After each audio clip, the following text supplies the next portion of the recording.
SDPI के प्रदेश पदाधिकारी मंगलवार को नीमच पहुंचे और नीमच में उपनगर नीमच सिटी में हुए दंगे से प्रभावित मुस्लिम समाज के लोगों से मुलाकात की और उनकी समस्याएं जानी। उसके बाद सभी एसपी ऑफिस पहुंचे और एसपी सूरज कुमार वर्मा से मुलाकात कर एक ज्ञापन सौंपा और निर्दोष मुस्लिम समाज के युवकों को रिहा करने की मांग की।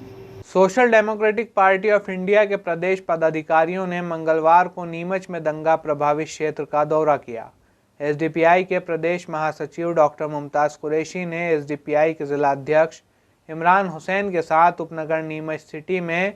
दंगे से मुतासिर मुस्लिम समाज के लोगों से मुलाकात की और उनकी समस्याएं जानी। उसके बाद सभी पदाधिकारी एसपी ऑफिस पहुंचे और एसपी सूरज कुमार वर्मा से भी मुलाकात की,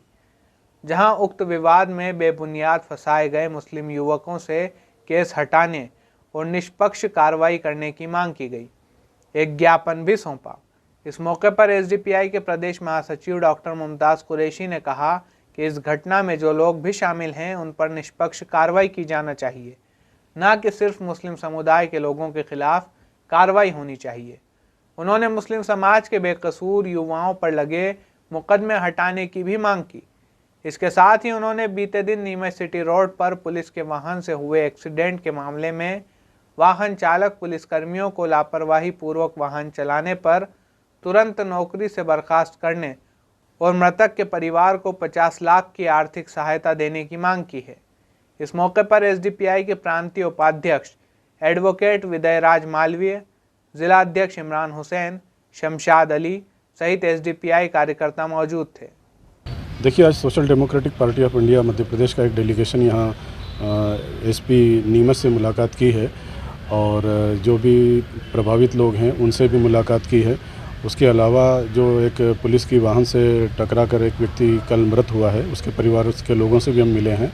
और इसके अलावा भी जो लोग इस दंगे के अंदर प्रभावित हुए हैं उन सबके परिवारों से हमने मुलाकात की है।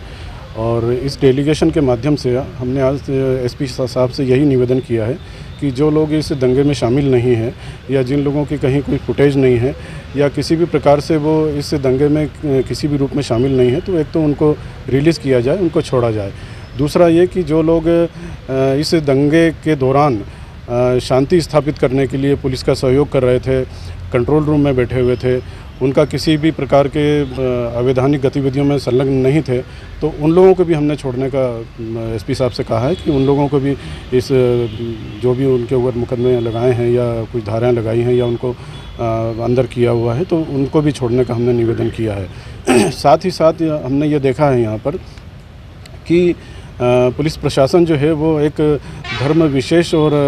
जाति विशेष के आधार पर सारी कार्रवाई कर रहा है। तो हमने एसपी साहब से ये निवेदन किया है कि आप निष्पक्ष कार्रवाई करें और जो भी कार्रवाई करें इसमें चाहे वो किसी भी संप्रदाय का किसी भी धर्म का व्यक्ति हो उसके ऊपर आप कार्रवाई करें, न कि किसी धर्म विशेष या मुस्लिम संप्रदाय के लोगों को टारगेट करते हुए कार्रवाई करें। जैसा कि हमने देखा है यहाँ पर पिछले 4-5 दिनों में कि एक ही संप्रदाय के यानी कि मुसलमानों के ऊपर ही मुकदमे दर्ज किए जा रहे हैं, उन्हीं की गिरफ्तारियाँ हो रही हैं, उन्हीं को जेलों में बंद किया हुआ है। और जो लोग दंगा करने वाले हैं, जो आपत्तिजनक नारे लगा रहे हैं, जो तलवारें लहरा रहे हैं, जो पथराव कर रहे हैं, वो आज़ाद घूम रहे हैं, उनके ऊपर किसी तरह की कार्रवाई नहीं है, उनके ऊपर कोई मुकदमा दर्ज नहीं हुआ है। तो हमने एसपी साहब से ये कहा है कि जो लोग भी इसमें शामिल हैं उन पर आप जो है निष्पक्ष रूप से कार्रवाई करें, न कि आप धर्म विशेष और जाति विशेष के आधार पर कार्रवाई करें। और इसी के साथ साथ एक चीज़ और यहाँ देखने में आई है कि जो एक जैन समाज का एक व्यक्ति मारा गया है और उसके संबंध में गृह मंत्री का जो बयान आया है वो बहुत ही अफसोसनाक और हास्यास्पद बयान उन्होंने दिया है कि जो व्यक्ति अपना नाम नहीं बता सका है और वो अपना कोई पहचान नहीं बता सका है इसलिए उसको मार दिया गया है। तो एक तरीके से गृह मंत्री उस हत्या को न्यायोचित ठहरा रहे हैं कि कोई व्यक्ति अगर मानसिक रूप से विक्षिप्त है, वो अपना नाम नहीं बता पा रहा है, तो उसको मुसलमान समझकर मार दिया जा रहा है, तो ये भी गलत है। और साथ ही साथ अगर वो व्यक्ति मारने वाला पकड़ा गया है, उसको जेल में भेज दिया गया है, तो जिस प्रकार से खरगोन और मनावर के अंदर जो लोग दंगे में इन्वॉल्व नहीं थे उन लोगों के मकान तोड़ दिए गए हैं और पूरा लाइन से उनके मकान तोड़े गए हैं। इस प्रकार से जिस व्यक्ति ने यहाँ उस जैन समाज के व्यक्ति की हत्या की है उसका भी मकान तोड़ा जाना चाहिए था। उसमें ये बहाना बनाकर उसको बचाया नहीं जा सकता कि साहब ये मकान उसके पिताजी के नाम से। जब सरकार ये कह रही है कि जिस घर से पत्थर आएगा उस घर को हम पत्थर का ढेर बना देंगे, जो पथराव करेगा उसका मकान तोड़ देंगे, जो दंगाई होंगे उनके मकान तोड़ दिए जा रहे हैं। तो जब ये व्यक्ति एक जैन समाज के व्यक्ति की हत्या कर देता है और इसका मकान नहीं तोड़ा जाता है, ये बहुत ही अफसोसनाक बात है। जबकि होना ये चाहिए था कि उस व्यक्ति ने एक बुजुर्ग व्यक्ति की हत्या की है, इसलिए उसका भी मकान तोड़ा जाना चाहिए था। यहाँ नीमच प्रशासन जो है वो पक्षपात से काम ले रहा है। अगर यहाँ कोई मुस्लिम संप्रदाय का व्यक्ति होता तो अब तक उसका मकान तोड़ दिया जाता, जबकि ये व्यक्ति जो हत्या करने वाला है हिंदू संप्रदाय का व्यक्ति है, इसलिए उसका मकान बचा लिया गया है। एसपी साहब से आपकी मुलाकात हुई है, क्या आश्वासन दिया है एसपी साहब? देखिए, उन्होंने ये आश्वासन दिया है कि अगर जो लोग भी फुटेज में नहीं दिख रहे हैं या किसी प्रकार की घटना में संलग्न नहीं है तो हम उनको रिलीज़ कर सकते हैं, बशर्ते कि जो लोग भी इस तरह की एक्टिविटी में नहीं हैं वो आकर यहाँ एसपी साहब के सामने अपना आवेदन दें, अपना पक्ष रखें मजबूती के साथ में। तो हमारी बात जो हुई है एसपी साहब से, उन्होंने ये कहा है कि अगर जो लोग इस घटना में शामिल नहीं हैं उनको हम रिलीज़ करेंगे। एसडीपीआई के द्वारा तो सहायता करने के लिए यहाँ पे आए हैं और इसीलिए एसपी साहब से निवेदन किया है कि साहब जो दंगे में नहीं हैं उनका ठीक से इन्वेस्टिगेशन करें, और जब आप चालान पेश करते हैं, जैसे अभी एफआईआर में नाम भी हो जाए, तो इन्वेस्टिगेशन में ये रहता है कि भाई हमने बाद में जांच की है और ये व्यक्ति उसमें इन्वॉल्व नहीं पाया गया, तो उसमें उसका नाम बाहर कर सकते हैं और उसके नाम पे खात्मा लगाया जा सकता है, ये लीगल है। पर हमने जो महत्वपूर्ण चीज़ है वो ये है कि जहाँ जहाँ बीजेपी की सरकार है वहाँ पर जानबूझ करके हिंदू मुस्लिम दंगों को क्रिएट किया जा रहा है। उसकी वजह से जो गरीब समाज है जैसे तैसे कमा के अपनी रोजी रोटी चला रहा है, चाहे वो मुस्लिम समाज हो, चाहे दलित हो या आदिवासी हो, वो लोग बहुत ज़्यादा दुखी और प्रताड़ित हैं। एक तो उनके पास रोज़गार नहीं है, साधन उनके पास जीवन के जो हैं वो बहुत सीमित हैं। ऐसे में उनके घर उजाड़ देना, उनको दंगों में फंसा देना, उनके जीवन में इस प्रकार का कलह, इस प्रकार की टेंशन पैदा कर देना, तो उनका परिवार आज किस मुसीबत से गुजर रहा है इसकी कल्पना नहीं कर सकते। जबकि भारत जो देश है वो लोकतांत्रिक व्यवस्था के तहत एक संवैधानिक देश है और शासन प्रशासन द्वारा स्थापित व्यवस्था, उसके तहत आप कार्रवाई करें। लेकिन उसको एक तरफ दूर करते हुए ये मनमर्जी की जो कार्रवाई चल रही है, जो तानाशाही चल रही है, जो फासिस्ट शक्तियाँ हैं वो अपनी मर्जी से लोगों को परेशान प्रताड़ित कर रही है, इसमें ये बहुत ही ख़तरनाक स्थिति में देश को पहुँचा रहे हैं। तो ये भी हमने आज एसपी साहब से बोला था कि इस आइडियोलॉजी को उन लोगों को बुला के समझाएं। आपके पास 100 मंदिर हैं, कई जगह मस्जिद हैं, मेरे को आज तक ऐसा अब एक उदाहरण नहीं मिला कि कहीं मंदिर हो तो वहाँ जाके किसी ने मस्जिद बना दी हो,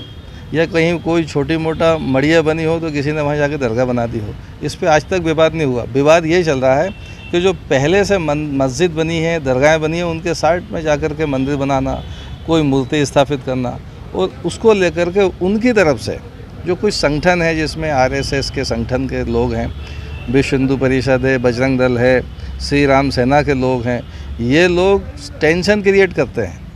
और इधर से रिएक्शन होता है, इन पर कार्रवाई होती है। जबकि इनकी तरफ से कोई रिएक्शन नहीं हो रहा है, इनकी तरफ से कोई ऐसी एक्शन नहीं हो रहा है कि उधर से रिएक्शन हो। ये तो अपने बचाव में कोई एक्शन ले रहे हैं, चाहे वो अल्पसंख्यक मुस्लिम हो, ईसाई हो, सिख हो, दलित हो, आदिवासी हो, ये अपने बचाव में कार्रवाई कर रहे हैं और ये न्याय की गुहार लगा रहे हैं सरकार से कि ऐसा मत होने दो, ये हालात बहुत ख़राब होते चले जाएंगे। तो इनकी इस व्यवस्था में कोई रोज़गार नहीं है, कोई अच्छे काम नहीं हो रहे हैं, विकास के नाम पे लोगों को बर्बाद किया जा रहा है और धार्मिक मसले उठा करके अपना वो राजनीतिक रोटियां सेकना और लोगों को परेशान करना। तो ऐसी सरकारों को अब हमें एसडीपीआई के माध्यम से इनको हटाना है और यहाँ पे जो भारतीय संविधान की रक्षा कर सके, संवैधानिक मूल्यों का कदर कर सके, उनका सम्मान कर सके, ऐसी सरकार हमें देश में भी और प्रदेश में भी बनाना है। इसके लिए हम सबको एकजुट होकर काम करना पड़ेगा। जैसे नफरत अभी दो पक्षों के बीच में बनाई गई है, इसको किस तरीके से एसडीपीआई पार्टी की कैसे? एसडीपीआई तो इसमें भाईचारे के लिए काम कर रही, देश की रक्षा के लिए काम कर रही, संवैधानिक मूल्यों की रक्षा के लिए काम कर रही। अब जो लोग अभी उन्मादी हैं, आज नहीं तो कल वो थक हार के घर बैठेंगे, तब उनको सच्चाई समझ में आएगी कि सही दिशा में कौन चल रहा है। ये लोग गलत दिशा में ले जा रहे हैं। आज शिवराज सिंह चौहान का लड़का अमेरिका में LLM की डिग्री लेता है, वो तो इनमें शामिल नहीं है। इसमें ज़्यादातर ओबीसी है, दलित है, आदिवासी है, उनके बच्चों को गुमराह करके और उनकी ज़िंदगी बर्बाद कर रहे हैं लोग। और जिस दिन भी सच्चाई समझ में आएगी तो लोग इनका साथ छोड़ेंगे, और फिर वो जो सत्य के साथ है वो सत्य की कभी हार तो होती नहीं है, आज नहीं तो कल उसकी जीत होगी। तो लोग हमारे साथ खड़े होंगे और इस व्यवस्था के खिलाफ लोग एक दिन जरूर एकजुट होंगे, ऐसा हमें विश्वास है। और उसमें वो पार्टियां जो मानवता का अपना भाव लेके चलती है, संवैधानिक मूल्यों की रक्षा करती है, वो आगे आएंगी, आज नहीं तो कल आएंगी, परेशान होकर आएंगे।